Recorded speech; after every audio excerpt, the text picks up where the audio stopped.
Is our lecture covering chapter 15 from your textbook on quantitative data analysis. So we're going to delve into some detail now on how we utilize statistics to analyze data that we develop through psychological research. So the chapter begins with a discussion on whether or not individuals with depression actually are getting the help that they need. Now, it's based on data collected through the National Survey on Drug Use and Health, which is sponsored by something called the U.S. Substance Abuse and Mental Health Administration, or SAMHSA. Basically, what it's looking at is there a gap between whether or not people receive help when they are reporting symptoms of depression? And it's a large-scale survey. We're going to talk about it in some detail, but we're going to walk slowly up to kind of how we utilize statistics to analyze data such as this. So let's talk a little bit about the context of this research. Collected data indicates about 15 million Americans suffer from a major depressive episode each year. So 1/3 of those people never talk to a professional mental health provider about that episode of depression, and half did not receive mental health services in spite of having had serious suicidal thoughts. So that's, a huge proportion of people who are potentially, in a dangerous situation who are not receiving any sort of counseling or assistance. More than 1/3 of those who did meet that diagnostic criteria did not think they need such services. So to answer the research question regarding unmet needs, qualitative data analysis was collected, and then subsequently we're going to talk about how we apply this in terms of quantitative data we can analyze. So this is the graph sort of indicating this particular situation. So as you can see here, these are the people who have a major depressive episode, so that the entire 100% of this graph is made up of people who meet that diagnostic criteria. And we see that only about half of them actually talked to a health professional. And a smaller portion talked to potentially some other alternative service professional like a pastor or something like that, but a non-licensed mental health provider, which leaves a huge chunk of people that are not receiving any sort of mental health care during a major depressive episode. This is a really important subset of that data, which is if you basically look at the overall percentage of people who were experiencing suicidal ideation, suicidal thoughts, which is one of the 9 criteria for a major depressive episode in the diagnostic manual, the DSM-5 as they call it, which is put out by the American Psychiatric Association. What you see is there's a huge chunk of people here who had suicidal thoughts, who were potentially at risk, and who never talked to a mental health professional at all. So what do we do in terms of analyzing this data and understanding it better? So we've talked about this before, but I want to come back to it and emphasize it a little more and go deeper in this chapter. But essentially, we utilize 2 major types of statistics in most psychological research: descriptive and inferential statistics. So descriptive statistics really are used to describe the variables themselves in the study. So in this example of feeling of distress or feeling depressed and service use, we can report the composition of our sample with lots of descriptive statistics. We can talk about the average age of the people in the study. We can talk about their gender, their socioeconomic status. We can utilize a whole host of data to describe what the sample looks like. And then the inferential statistics are that second step we move on to. We really want to talk about estimating characteristics of the population. It also allows us, of course, to test observations and look at whether or not a hypothesized relationship is supported in one form or another. So we're going back to this idea of null hypothesis significance testing. How confident can we be the effect we observe was not simply due to chance? This is something we've talked about quite a bit in the preceding chapters. And so inferential statistics really talk about relationships. Descriptive statistics really talk about describing the data itself, defining it in various ways. We've talked way back in our chapter on measurement. We talked about how the level of measurement matters. So before we can calculate our statistics, we have to consider how the data was gathered and what type of data it is.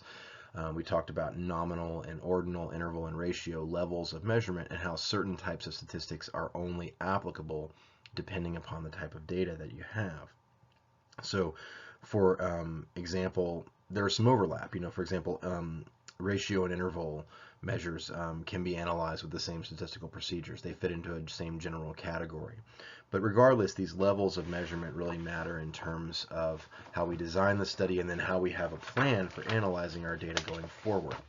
So generally speaking, before you are at the stage of analyzing the data or even gathering the subjects, you should have a really good sense of what measures you're going to use, what sort of data they reveal, and therefore have a statistics plan in place, knowing full well that those statistics are appropriate based upon the type of data that you're going to end up with. So let's start with descriptive statistics first. We often talk about frequency distributions, right? This is really where you show the number of cases or the percentage of cases who receive a possible score on a single variable. It's really just a general way of looking at the lay of the land, how the data is spread, how it looks visually in some cases with a graphic distribution, but also how you can look at it from a data perspective. And we talk a lot about what we call univariate distributions. This is often the first step in a statistical analysis, is to sort of like graph the data and look at it, or to run some basic analyses on it. And it gives us a general shape of how the data is distributed. And the way that the values in a frequency distribution are grouped is really based upon how much data you have and how you want to represent it visually in some situations. Like if there's more than 15 to 20 values, it becomes appropriate to utilize a frequency distribution. Smaller than that, and then it can be very misleading. There can be lots of sort of artifacts that are created by using a small sample size. So we don't really start talking about frequency distributions until we have a relatively decent sized sample. And maybe you also might use sort of groupings instead of individual numbers if the distribution of the variable is clearer, if some of those values are combined. So it's a question of, am I going to plot each individual point on the data, like a traditional scatter plot we've talked about, or am I going to create some sort of image, some sort of visual way of understanding it that groups the data together? The most classic example you can probably think of is sort of like a bar graph or a histogram. It might be clearer to understand the data if we group it rather than trying to throw it out there. And so, as you can imagine, if you have lots and lots and lots of values, that scatter plot, that sort of traditional just plotting of each individual data point, can become very confusing and very sort of noisy, so to speak, in terms of a lot of variability that makes it hard to make sense of. By grouping it together, we can sometimes get a clearer picture of what the data actually looks like. If you are going to group data together into sort of bar graphs or things like that, the categories you create should be logical, and of course, as we talked about, they should be mutually exclusive and exhaustive. And so that means that each value belongs to one and only one of those groups. There is no point of data that can't be put into one group or another logically, and there's no point of data that would belong in both groups. So it really has to have certain characteristics that make sense and will hopefully allow the viewer or the reader to understand what it is you're presenting in a way that's not misleading.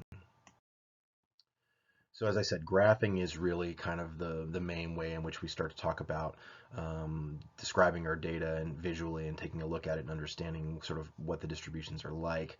There's several different types of graphs you can use. Most commonly, we look at things like bar charts or histograms. So bar charts, of course, are composed by bars that are separated by space, and those bars represent a group of data. And it's really good for depicting things like nominal data, right? Categorical data. It makes a lot of sense to kind of have those as separate, unconnected bars separated by spaces, because if you are measuring something that's nominal, identified ethnicity, for example, like that kind of thing, it makes sense to have them as separate. Now we could also, and that might be a bad example in my part, because what about people that identify as bicultural or biracial? Well, you have to have a category to capture that. Histograms are really where you display a frequency distribution of a quantitative variable, and it's usually going to be an interval or a ratio level measured data that you utilize a histogram. But we often think about a line chart, for example. If you use the term colloquially, line chart, we're often talking about a histogram as well. And we're going to look at examples of all of these. If you go to your book to the section Exhibit 15.3, they talk a lot about how we can represent the data from this study on depression and utilization of access of treatment. So let's talk about how graphs are useful, but also how they can be used to distort data. There's an example, 15.7 in your book. We're going to talk about one of these as well in the lecture. But as I'm sure all of you are very aware, data can be easily manipulated in how it's presented.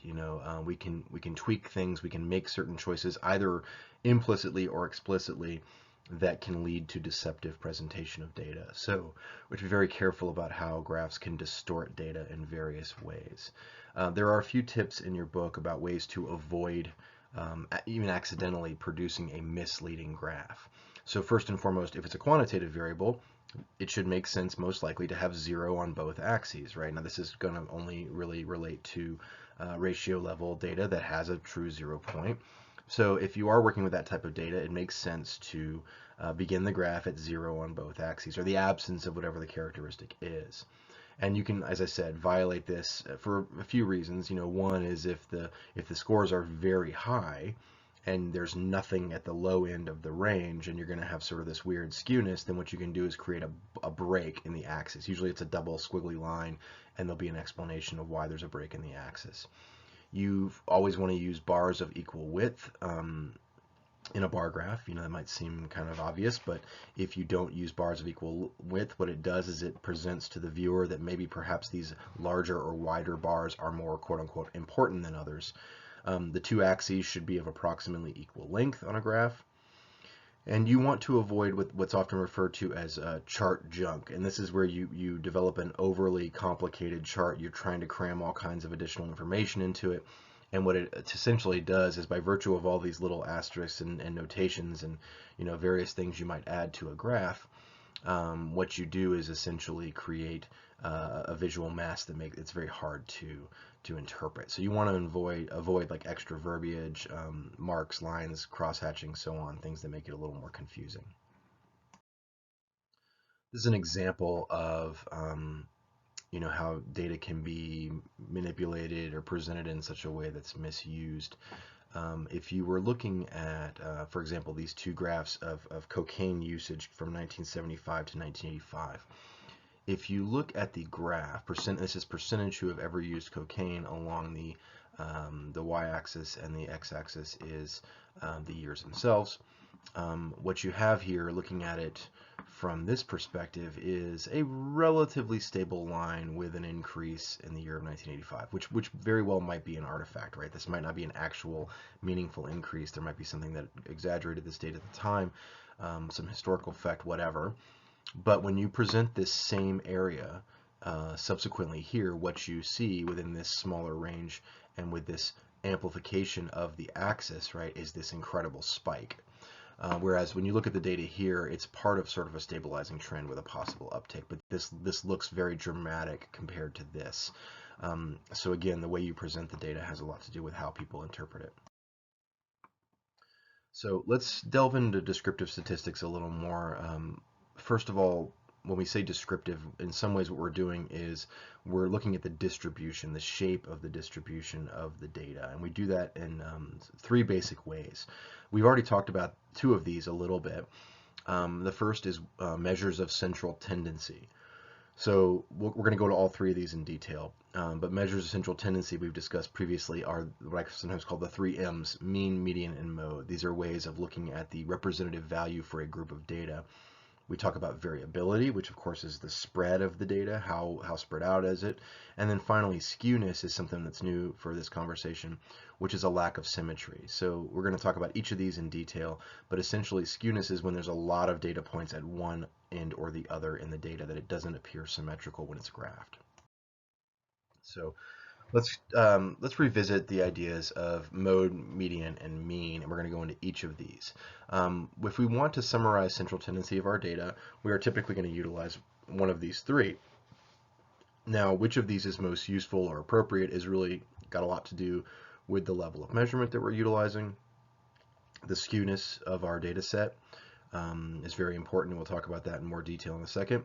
And finally, the statistical purpose of what we're doing in that section of the article, for example, or what we're trying to get at, what we're trying to explain to our reader, for example, in a journal article. So let's talk about each of these in detail and do a little bit of a reminder on what mode, median, and mean are. So the mode is simply the most frequent number in the distribution of counts.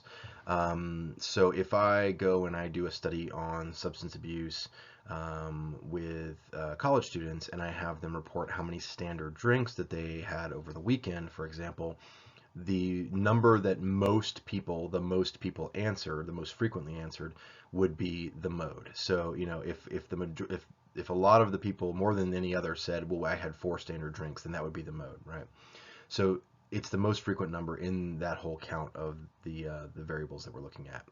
And it's sometimes called the probability average because it's the most frequent value. It's the most probable that you're going to see.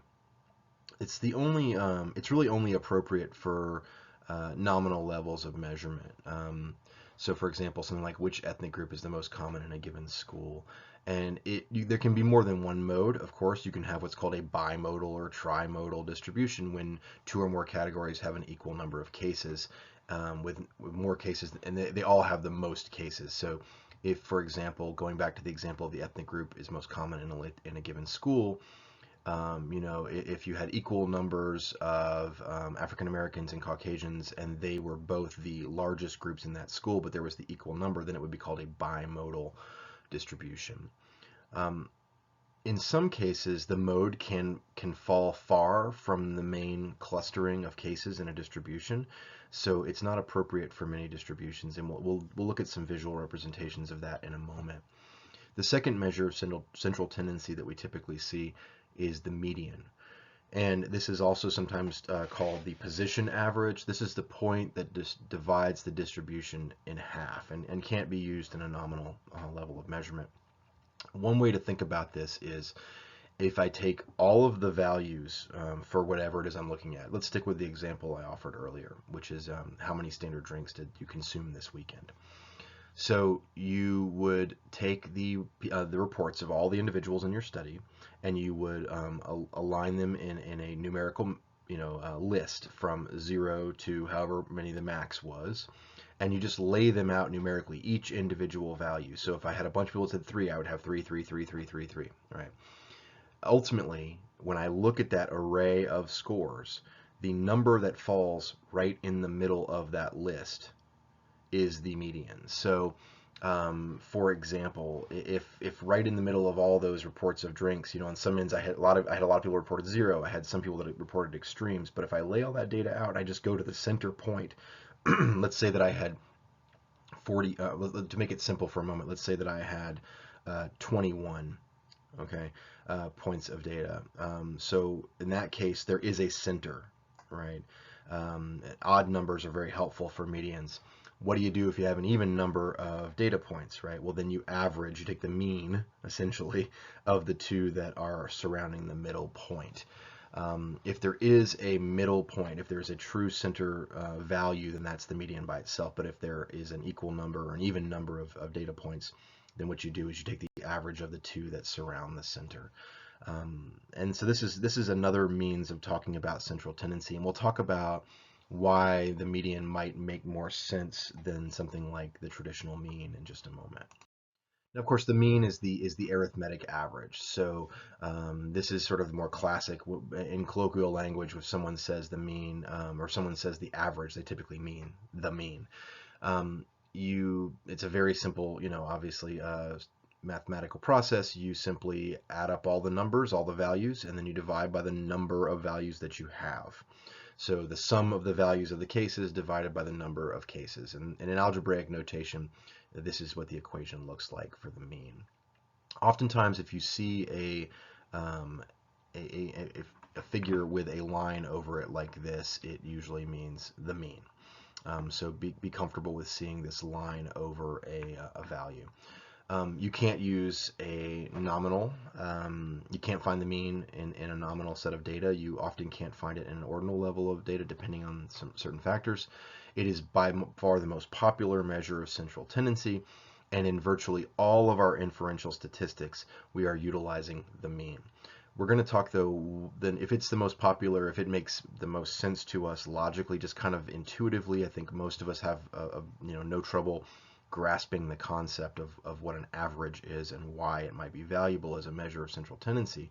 Then why use any others? And we'll talk in a moment about situations where it makes more sense. Of course, we just mentioned If you're using nominal levels of measurement, if you have categorical data, a mean doesn't make sense, right? We've already said before that nominal levels of measurement don't really have any true mathematical value. There's no assumption of equal distances between them. That's also true of the ordinal level of data.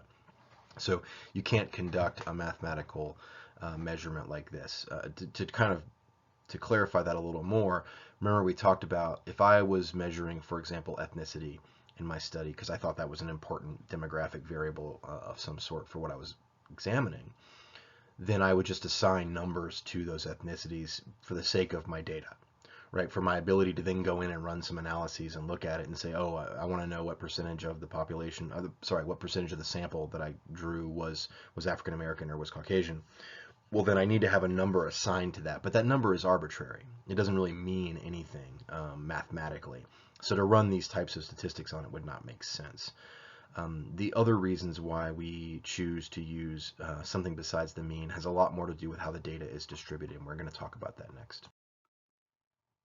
So there are times when it makes more sense to use the median as opposed to the mean. There are a few things you need to consider in the process. The first of all is the level of measurement. We talked about that. Is it an interval or ratio set of data that makes sense to conduct a mean calculation, or would it make more sense to use the median? The really important consideration is the shape of the distribution, and we'll look at that visually in a moment.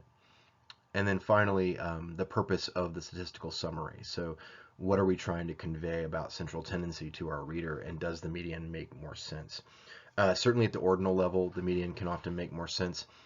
Most importantly, the median is better for skewed distributions, and we'll talk about what I mean when I say a skewed distribution. The reason why is because the mean is significantly affected by outlier scores. The median is not affected in the same way by extreme values. So as I said, the mean is based on adding up all the values of the cases, so it can be pulled in the direction of exceptionally high or low scores of outliers. Let me give you an example. Let's say that you wanted to calculate a measure of central tendency about the income in a community. Okay, and you might say, well, the easiest way is to go in and gather data on everyone's income and just take the average, right? But what happens if there's one person in the community who is exceptionally wealthy, right? Let's say there's one person who makes 100 or 1,000 times more than most people in that community. What happens then is that their value gets put into that calculation of the mean, and it artificially amplifies the central tendency. It gives you a false impression of what the central tendency really is. So it unduly influences that calculation. Whereas the median it wouldn't matter that person made 100 or 1,000 times more than anyone else. They would just be the highest score at that end of the list. It would have the same weight as whoever's at the lowest end of the list. So the actual values don't influence the calculation. It's just simply where they're located on the scale from lowest to highest. So in situations like that, where you look at your data and you have significant outliers, high or low on any value, you might consider utilizing the median, or at least reporting both the mean and the median and explaining why to your reader, saying, the mean is X, but the reason why we also wanted you to understand the median is this, and we think that it's important to tell you that because we noticed that there were some significant outliers in the data that were throwing off, exaggerating the mean perhaps in one direction or another. These are some visuals that I think really help. So in some situations, we think of the mean as the balance point, right? As the center of the data set. And in this top example, where this is the example of wealth, hence the little money bags here, you notice that the mean and the median are the same point. You arrange the 3 points of data. This is the center point of data, therefore it's the median. But it also just so happens that this third point of data here in the middle is also arithmetically the mean. Now, if you look at data that's distributed this way, where we've got 2 low points and 1 higher point, the mean is further to the right, the median is further to the left. In both of these cases, there's considerations as to what best represents the data, right? And this is an example I wanted to discuss. This is the one I was just discussing, where you have the sort of extreme outlier. So let's say this is the community where most people make roughly the same amount of money. and yet there's this one person who makes a really significantly higher salary. As you can see, it pulls the mean to a point where really no actual individual values exist. Like there's no one in the study who earns this much money, right? What you have is most people grouping around this median point here, and then this one extreme outlier, excuse me, that's artificially inflating the mean further than it should be. Here's another example. How they talk about the idea that in the book that the median is insensitive to variation at the end of the distribution. So if we have everyone sort of grouped around the same age, for example, in a study, what you find is that the mean and the median are essentially the same thing. They're going to be very close to one another.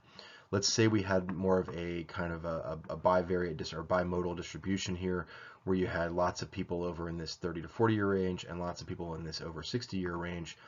The median is insensitive. It stays right where it was, but the mean is over here.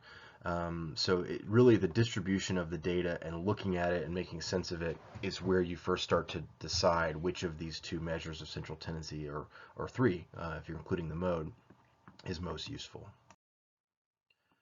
So that's central tendency. Let's talk about variability of our data. This is a really important aspect of understanding data. It's a huge part of what goes into our calculations of inferential statistics, of testing hypotheses and relationships between variables. So if you're only talking or only summarizing your data in terms of central tendency, it is at the very least incomplete. At the worst, it's misleading. So you need to have some description of the shape of the distribution, the variability, the variation within the data, to give a better full picture of what the data looks like, to describe it. So measures of variability, essentially, they capture the spread of the data. And as I said, it's a very important aspect of how we describe data. And we talk about range, variance, and standard deviation. Variance and standard deviation are relative to one another. They're related. And we'll talk about each of these in a little bit of detail. So the range is really just what's the range between the highest score and the lowest score. So if you think about it, if you want to know the range of your data statistically, you take your high score, you subtract your low score, and you add 1 to it. And because you want to capture at least one of those numbers in there. And essentially what you've got is the range. So we might say incomes in this community range from $30,000 for a household up to $130,000 for a household. Well, that's a range of $100,001 technically is the range. This is the simplest measure of variability, and it's really influenced, just like the mean can be, it's extremely influenced by one high or one low score. So just like the mean, a range description can be very misleading if you have outliers. Variance is a more reliable measure of variability, and this is not, we're gonna start getting into the math weeds here a little bit. So I want you to just kind of take it slow and look at this information carefully, because it should make sense if we just break it down piecemeal a little at a time. The variance is calculated with the formula you see here. This symbol is representing variance here, okay? Variance squared. We'll talk about why I'm not sorry, not variance squared. It's the Greek symbol. Alpha squared, excuse me. Anyway, what you've got here is some scientific notation, mathematical notation. This symbol here, if you're not familiar with, the sigma is a summation symbol. We have y sub I minus the mean of y sub I squared over n, the total number of data points that you're utilizing. To make this a little clearer as we walk through it, they sometimes refer to it as the average squared deviation of each case from the mean. So let's think about that. What you're really saying is, for every single score within this study, how much does each one differ from the mean? How far away is that number from the mean? So what you're doing is you're summarizing or taking an average, because a summation over n is essentially the mean, right? The total values over n is a type of mean, or average in this case they're referring to it.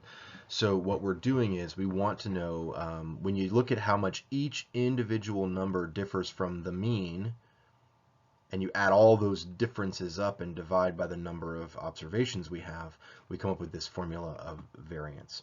So it gives you an overall sense of how much the numbers within this data set tend to vary from the mean. It tells you, in a sense, how spread out the data is. I don't want you to get too hung up on calculating the variance. I want you to understand it conceptually. I'm not going to ask you to calculate the variance of any data in this class. That's sort of beyond the scope of what we're trying to do. But I do think it's important to be able to look at this formula along with, some additional support by the textbook and make sense of it and understand what it's getting at. So, standard deviation is a very related measurement of variability. In this case, it is simply the square root of the variance. Okay, if you look here at this formula, this essentially is just the square root over the entire formula we just introduced for the variance. So why? What's the purpose of taking the square root of the variance? It tells the researcher how much variability there is on average in a set of scores and how much each score deviates from the mean. By taking the square root of it, what we're kind of doing is we're bringing it back to a level that makes sense in reference to the mean. It has an equivalence now that is translatable to the reader in a way that the variance does not always make sense. So the standard deviation can be used to answer a couple of really important questions. How much variation, dispersion, or spread, whatever you want to call it, there is in the set of scores, and how far from the average is a particular score. And that's where the standard deviation becomes very helpful. We have concerns about distribution of data a lot in this type of research. So skewness is something we also have to talk about. And skewness is really, does the data sort of follow the old bell curve, the normal curve we've been talking about, which is symmetrical, right? It centers around the mean in this way that is the same on either side. Skewed data, which, positively skewed, negatively skewed, right skewed, all these different terms are really in references in direction to either the numerical values or how it looks on the graph. But what you're really getting at is, does the data have a tail, so to speak? Are there more data points distributed along one side or another, or does it kind of fall naturally under that normal distribution? And skewness is an important thing that we have to look at before we begin running our inferential statistics. It has a lot of implications. So, distributions.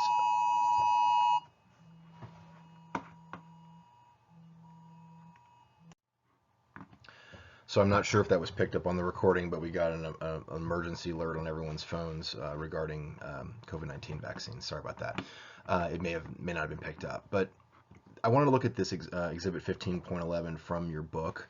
And this really talks about distributions that differ in variability, but not in central tendency. This is the reason why it's important to talk about not just your central tendency, but how your data is dispersed, how variable it is. So in this case, I want you to look at these examples of 3 towns, right? And we're looking at the type of homes that people live in these towns, or maybe these are indicators of income, it doesn't matter. But if you notice, the median is the same for all 3, okay? A measure of central tendency gives us a result that claims that all 3 of these towns look the same, and in the absence of a report of variability, you would think they all look the same. What you find, though, is that the variability really matters. So in town A, everyone is gathered relatively close around the median, or the central tendency measurement. So there's not a lot of variability. Things are all pretty homogeneous. There's a small amount of variability left and right of the median, but not a lot. So in this case, the median actually does tell you, you can make some fair assumptions about it based upon that. You still want to know the variability, right? Knowing that it's all centered around the median is actually quite helpful to understand too. It tells you there's not a lot of there's a lot of homogeneity in this or in this environment. Now, town B, for example, has a widespread distribution, so you have sort of people living in these large, sort of classic homes, these sort of more traditional, and these smaller homes, more modest homes. Or maybe if this is income distribution, what you've got is you have a nice even distribution across all points of the scale. Median again is the same. And then finally down here we have sort of a more bimodal distribution where you have sort of the haves and the have-nots in this town, but no sort of middle class dwellings. So if you were just to report the median, what you're essentially reporting is a measure of central tendency that doesn't reflect any individual data point in the data set at all. It doesn't exist, right? There's no one you can point to who makes this much money or lives in this type of home. So that's descriptive statistics. That's when we really talk about what does the data look like. Let's move on to inferential statistics. Now, we've been talking about this indirectly and directly quite a bit in this class, but we're going to try and really drill down a little bit. So it is used to infer the characteristics of a population from the characteristics of a sample selected from that population. All right. This is a core principle of everything we've been discussing in this class about how we practice science. We draw a sample from a population, and then we want to know how safe is it to assume that what I observe in this sample applies, or how generalizable is it back to the larger population from which it was drawn. So we do that by calculating and utilizing inferential statistics. Now your book goes into some detail about the statistic called the standard error of the mean, which indicates the degree to which the means of the sample vary from the population mean. So what you're getting at then is if I know what the actual mean is in the real population, if it is income, and I can look at tax data, and I know that in the town where I'm conducting my study, the average income is actually this amount, and then I know what it is in my sample, then I can compare those and I can calculate the standard error of the mean. I know basically, what I'm really kind of getting at there is sampling error, right? How much does my group truly represent the larger population? But in many cases, I don't know the answer to that question. I don't know what the levels of depression are amongst firefighters in the whole country. I can't get that data if I'm studying firefighters here in my community or I'm drawing a small sample of them from around the country. We can estimate it using things like confidence limits. And this is where we say, okay, well, let's assume, important point, right? Let's assume a normal distribution. And then we basically, we calculate the standard error of our sample. We decide on a degree of confidence of how, kind of like an alpha level. And then we multiply the standard error by 1.96. We'll get into why that is in a moment, but it's because basically you're within plus or minus 2 standard deviations from the mean. That's 95% of the normal data. And then we add and subtract the number from step 3 from the sample mean, resulting in numbers that are the upper and lower confidence limits. Now, I don't want to go too far in the weeds on this, but this is one of the ways in which we use inferential statistics that doesn't involve testing hypotheses yet. The one we talk about the most is really to do hypothesis testing, but we can also utilize it within this context to estimate what's called a population parameter, which is sort of the our best guess at what the actual mean is, or what the range of likely mean is out in the real population. So this is one aspect of inferential statistics we haven't talked about too much, but the one we really want to get into is how we utilize it for hypothesis testing. So just to give you a visual representation of this last point, this is the normal distribution. This is the bell curve we talked about over and over, right? The X with the line over it, again, remember, represents the mean. The mean plus 1.96 times the standard deviation. The mean minus 1.96 times the standard deviation. Remember, that's the symbol there. Gives us a 95% confidence interval. What we know is that if we go 1.96, roughly 2 standard deviations above and below the mean, we're going to capture a huge chunk of the data. In fact, we're going to capture 95% of it. As we get further out onto the tails of the distribution curve, these are outliers. These are people that are more rare. And if you add together 2.5 and 2.5, you get 5. And we are back talking a lot about our confidence in hypothesis testing as well. Remember the alpha level of 0.05 or 5%? Well, we're allowing for it on either side of the curve to add up. So again, this is a confidence interval that we often feel comfortable about when we're talking about distribution in data. So as we've discussed, we often utilize inferential statistics to test a hypothesis. We're going to revisit the concept of the null hypothesis or the research/alternative hypothesis and the statistical significance that we've discussed in earlier chapters. Remember the dilemma of type 1 and type 2 errors that we've talked about in a previous chapter. So the type 1 error is when the null hypothesis is rejected when in fact it's true.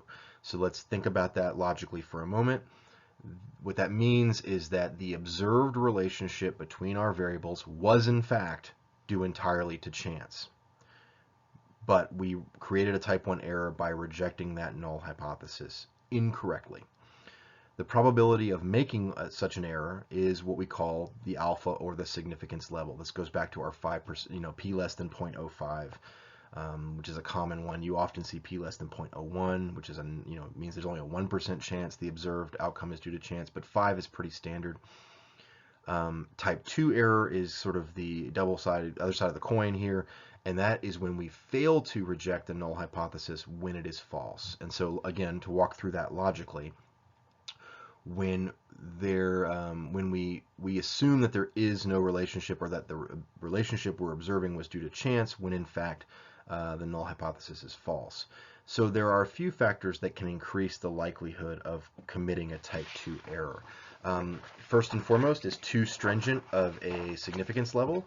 If I set that level very, very high, if I say I'm only going to accept p-values of less than 0.001, what that means is I'm very likely to have a false negative. I'm very likely to miss something because I'm being too stringent. I want to be too, for lack of a better term, sure that I'm right. Now remember, that's not necessarily the best way to think about this, but I just want to be extra, extra safe. Well, by being extra safe, you are potentially setting yourself up to commit a type 2 error.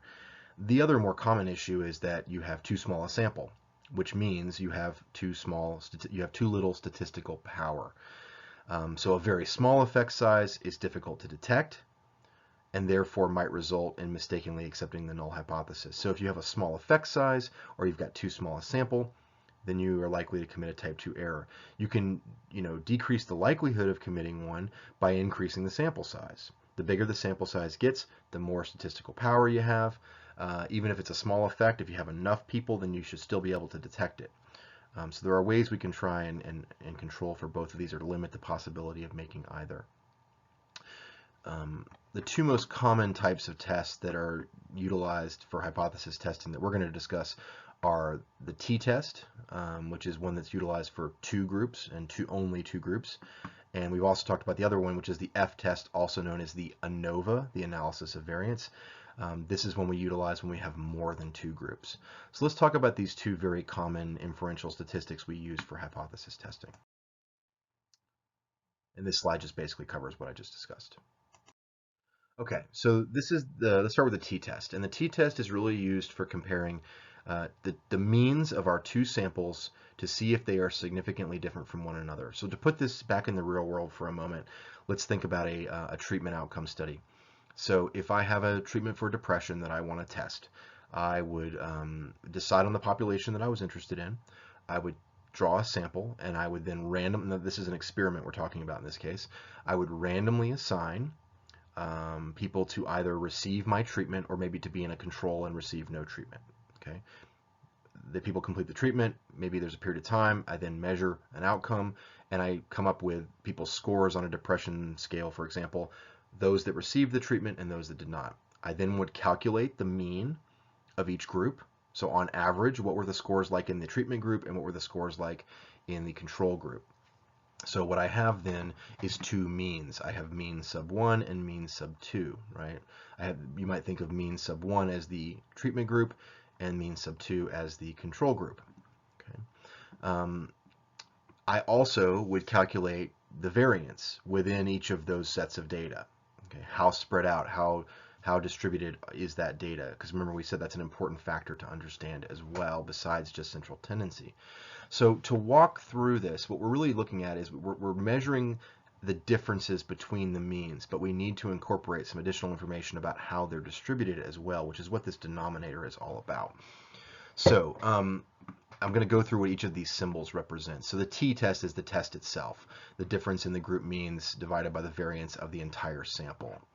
So we calculate each of these. So as I said, x with a line over at sub 1 is the mean of one group, x with a line over at sub 2 is the mean of the second group, s squared 1 is the variance of the first group, and then it's divided by the number of subjects within that sample.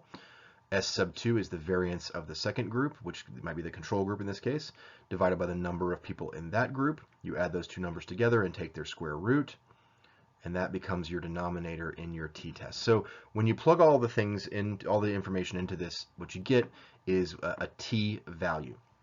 and that is then compared to a table. In most cases in today's world, it's actually that table is just integrated into your statistical package, and you don't have to physically go look it up, but you can find a t table in the appendix E of your textbook.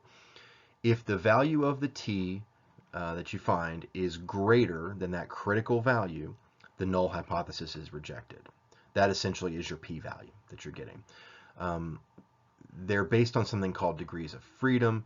Degrees of freedom is just basically based on the sample size, so that which critical value you look at, where in the table you go, is based upon how big the sample is. And the degrees of freedom is really necessary for figuring out what the p-value is for this particular set of data.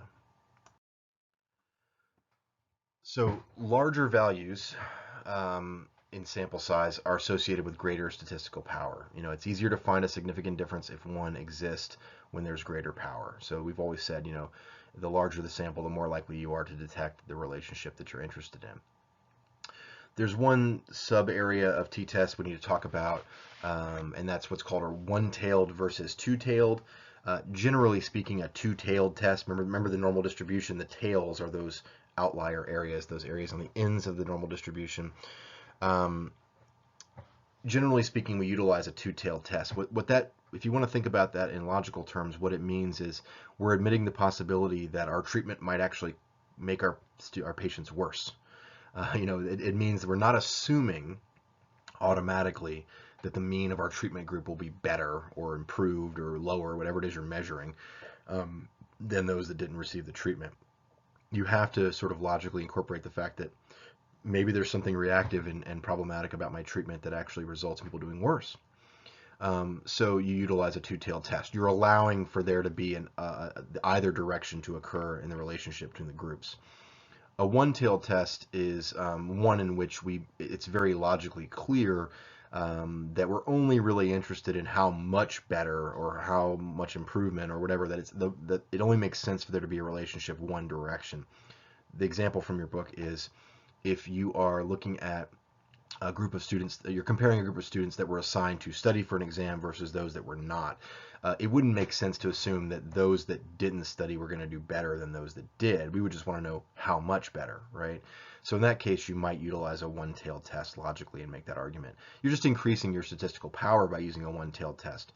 But in most situations, you need to incorporate a two-tailed test just to allow for a really unforeseen outcome, which is, my treatment actually caused more problems than good, that kind of thing. Or my manipulation caused people to do worse of the independent variable. So remember, this is the bell curve. Again, it comes back over and over. And you can look at how you might have a t-value that would come about. Remember, in this case, it's really more about absolute value. Positive versus negative is not really that important. It's just how far away we are from the mean, right? So t-values out here of plus 1.73 or minus 1.73 might be like a 0.05 p-value. As you get further out, as the difference between the means is getting even larger, our p-value is going down. We're having a more likely opportunity to reject the null hypothesis. So the t-test works great when you have two and only two groups. What happens when you have three? What happens when you have a treatment condition, a control, and then like a standard treatment? You have this new experimental condition that you're interested in. You want to compare it to the norm, but you also then want to have a group of people that receives nothing, just to allow for the passing of time and whatever might be going on to control for, the effect of time. So in that case, or let's say that you have you're comparing 3 or 4 or 5 different types of treatment. Well, then you have to utilize a different type of statistical test. You could just run a bunch of t-tests with every possible combination between those variables or those groups. But if you remember, every time you run a test, you amplify the chance of committing a type 1 error. And so it becomes a problem to just, and also as the number of groups increases, you get into that factorial problem where the number of possible combinations between the groups just goes up very, very quickly. And so you might, even with like 4 different groups, you end up running a lot of different comparisons. You've got A to B, A to C, A to D. You also have B to C and B to D, and so on and so forth, right? It starts to create a lot of opportunities for error to enter. So we prefer, when we have more than 2 groups, to utilize an analysis of variance or an F test. It's a set of general statistical procedures that basically compares an estimate of the systematic variance due to the manipulation, the between groups variance, how different do the groups look to one another in terms of their variability, to how different they are within the groups. So how much variability is there between the groups versus how much is there within each individual group. And it's based on something called a sum of squared deviations from the mean. Now we can break that down logically. You add up the square of how much each individual score deviates from the mean, which is very similar to what we were doing when we were calculating a t-test, but we're just doing it with two things. So the ANOVA, what it does is it looks at all possible combinations of the groups, A with B, A with C, A with D, B with C, so on and so forth, all at once. It runs one test, and it basically tells you within all these combinations, are there any groups that show a statistically significant difference? It does not tell you specifically which relationship is significant, a group A versus group D. It just tells you within the ANOVA we did find some significant difference between the groups at one point or another. There are ways we then go in and do what are called post hoc tests, or after the fact testing to figure out which groups were different. But you're not going to run every single t-test right off the bat, because again, that increases your type 1 error. You might go in and run a subsequent t-test just between certain groups based upon your observation of the means. There are two types of ANOVA in general. There's what's called a simple ANOVA. A simple ANOVA applies to a single factor experiment. If you only have one independent variable, you can use a simple ANOVA. If you have more than one independent variable, you have to run what's called a multi-factor ANOVA, just like a multifactorial design we've discussed in the experimental sections of this the book. So it provides a test of both main effects and interactions. So it gives you information about not just the main effects, but as we said, within a multifactorial study, you're often interested in how do these independent variables relate to one another, how do they interact to create certain outcomes in the dependent variable. So what it does is it provides a statistical significant test, an F test, for each of the main effects of an experiment as well as the interaction. It gives you it gives you multiple statistics at the end that tell you about main effects and about interactions. So in our book in chapter 9, we talked about Dunn et al. Study that it was a 2x2 design about spending and happiness. This is going way back, I know, but this is the one where about pro-social spending and does that promote happiness. So you were assigned, there were two independent variables in that study. There was how much money were you given, $5 or $20? That's one independent variable that was manipulated. The other independent variable was, were you instructed to spend the money on yourself or on someone else? Second independent variable is type of spending. They utilized a multi-factor ANOVA. So they were evaluating their study, and it was evaluating the main effect of the amount of money that was given. It was also evaluating the main effect of how the money was spent on yourself or someone else, and it also evaluates the interaction between those two factors. And they found that individuals, based upon this F-test outcome, they found that individuals who were asked to spend the money on someone else reported greater happiness than those that were asked to spend the money on themselves, regardless of the amount. So in statistical terms, there was a significant main effect of person on whom you were asked to spend the money. There was no main effect on the amount, and there was no interaction. Well, that's all gleaned from running this one statistical test. So you can also, if you're interested, if you go to your book in this chapter, there's a whole section where you can actually go to that study on drug abuse in the United States from 2014, and you can actually run data analysis on this data set for free. You can kind of just go in and access it. It's meant to be a tool to understand statistics, but it will allow you to do things like compare means and run F-tests and that kind of thing. A third type of inferential statistic I want to talk about, which we've also discussed, is the chi-square. We're going to talk about 4 total in this chapter. The chi-square is a very popular statistic that allows you to test hypotheses involving 2 categorical variables. Remember, categorical variables are those that are measured on the nominal level of measurement. So as you can see from looking at the F-test and the t-test statistics that we looked at, they all involve numerical means, right? It needs to be a quantitative level of measurement of data in order to utilize those tests. There's no logical way to utilize it with categorical or nominal variables. So What you do, and again, I won't go too deep into the weeds on this, is you essentially, we talked about the contingency tables, or what's also called a crosstab or a percentage table. You formulate the chi-square test of independence through this formula, which is the observed minus the expected squared over the expected, and then you sum that for every individual measurement within the study, every point of data. The greater the differences in the frequencies of what is observed and what would be expected on the basis of chance, the larger the value and the less likely it is that the differences are due to chance. So again, it still gives you an outcome that it relates to a p-value that tells you how likely is it that this observation of how these categorical variables were related was entirely due to chance. Finally, let's talk about correlation. We have discussed correlation in a fair amount of detail so far. But this is the most common one, is the Pearson correlation coefficient. This is just one way of calculating correlation that's kind of become the industry standard. It is often abbreviated by a lowercase r, okay, usually italicized in the text. The formula for computing the Pearson correlation coefficient is here. So again, I don't want to get into too much detail here, but I will just break down what each of these symbols means in the context of the statistic we're interested in. So X is the score on one variable, all right, that we're interested in.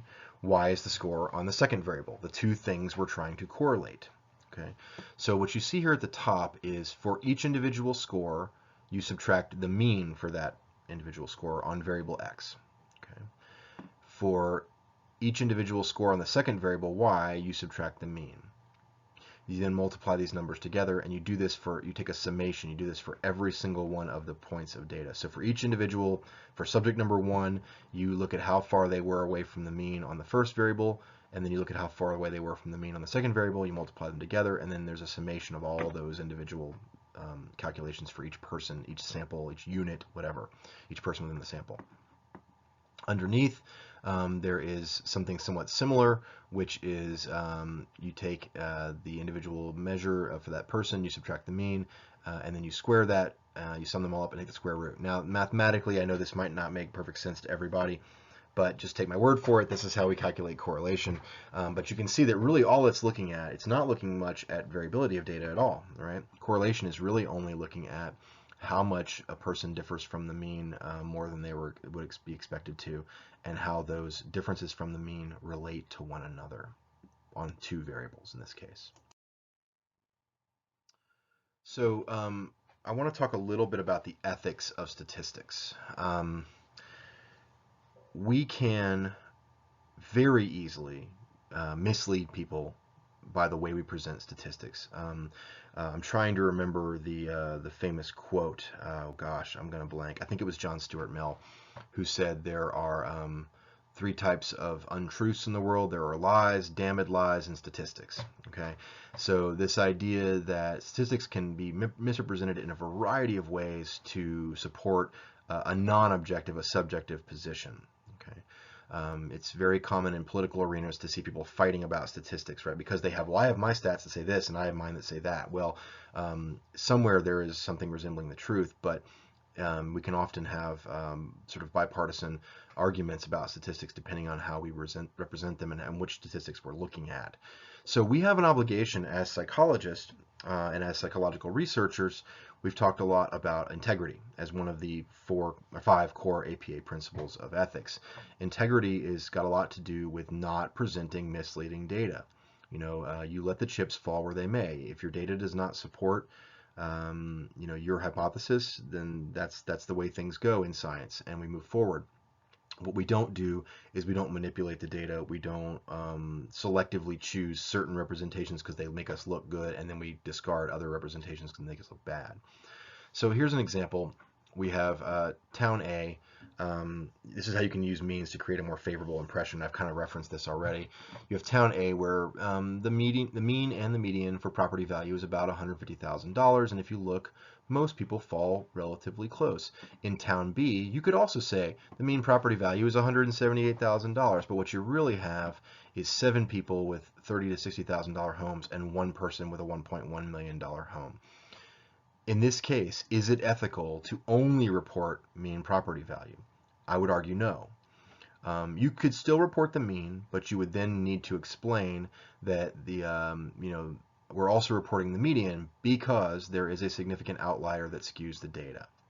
Okay, so it's not saying that you can't report the mean. What you need to then do, though, is look at that and say, does the mean genuinely represent the data, or is it misleading? If it's misleading, do I need to include some alternative, or do I need to simply say the mean was 178, keeping in mind, reader, that there was an outlier of $1.1 million that decidedly skewed the data? This is a very simple example of misleading data, but there's so many ways in which we can do this. So it is very possible to distort reality with statistics, and it's unethical to do so knowingly. If you do it carelessly, it's still an ethical violation, right? So you have a responsibility to understand the statistics when you go in. Now, of course, I think it should be pretty patently obvious that intentionally manipulating data for your own ends to support yourself in some way or another, to whatever, to gain tenure, to get publication, to obtain status, to make money, of course, whatever it is, that's an ethical violation. But being careless, being uninformed, practicing statistics ignorantly is also an ethical violation. It's one of the things I referenced way back earlier in the class. There was a time when this was pen and paper, when you had to sit down with a calculator or a slide rule and pencil and paper and calculate these statistics. You had to have at least a cursory knowledge of how to do it. You had to understand it on a level that these days you don't, because these days, you might even have a study where you're utilizing a tablet or a phone or a computer in the process of gathering data, where it automatically creates a database, and then all you have to do is go into a statistical package and say run this statistic, and it all happens behind the scenes, and then you can just report that data not knowing anything about why it was run, or was it appropriately run, or what are some possible confounds there. So we always want to be mindful of not misrepresenting information with statistics, and there's a few general principles I want you to keep in mind. To pause for a moment, this is also a huge part of being a good consumer of science. When you see a number represented in an article in the newspaper or online or wherever, I want you to have that natural instinct to delve a little deeper, especially if you're looking at a primary source. If you're reading the actual study, they are obligated to provide enough information ethically in that journal article that you should pick up on when maybe this data is misleading in some ways. You might say, well, yeah, they really emphasized this mean of this group, but if you go and look, there were some issues with how they pre-tested, or the variability in this group was very different compared to the one in the other group, and maybe that explains this, and maybe they're making a false conclusion. So you can look for unethical misrepresentation as a consumer. As a producer of research, you do have an obligation.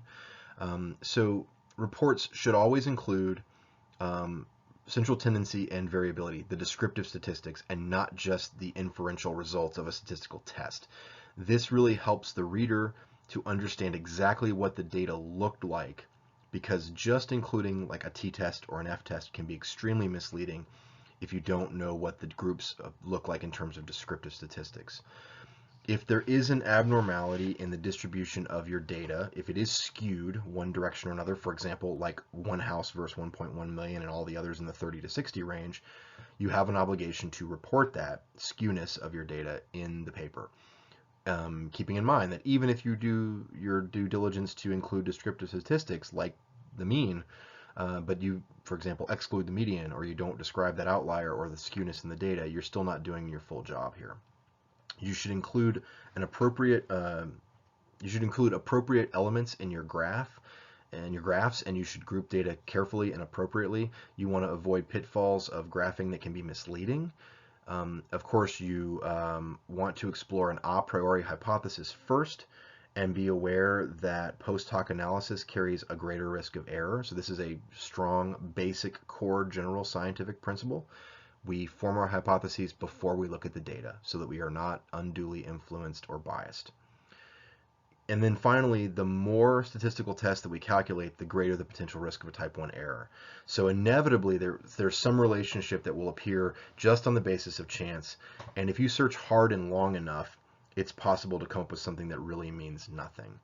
We're going to talk in a subsequent chapter about some of the issues with things we're called like data mining and data massaging and all these other ethical concerns. But ultimately what happens is that if you just continue to run test after test after test, you might find something valuable, something you can report, but you're increasing the likelihood that you're making a type 1 error with every subsequent test. So that's why not only should our hypotheses be a priori, but very strongly I suggest that our analysis plan, the test that we're going to run, is decided upon before we start looking at the data. Now, there are some things that it makes sense to come in after the fact and do some post hoc analysis, and that's perfectly legitimate and perfectly ethical. But we should have a basic plan in place before we ever see that data. So finally, I just want to kind of talk about how, um, you know, this is just scratching the surface of quantitative data analysis. I'm trying to, sort of give you a good overview of the basics. There's a reason why we take, multiple semesters of statistics when we are in graduate school for psychology. Certainly you will probably take some additional statistics class or some classes that go a lot deeper into the numbers here. I just want you to have a conceptual understanding of what these tests are, what they measure, what these statistics represent, and when it's appropriate to apply them or not. That's a part of my goal of having you be able to interpret and consume and understand research first and foremost. When we get into the level of conducting research, of course, we need to have an even better understanding of all of these tests.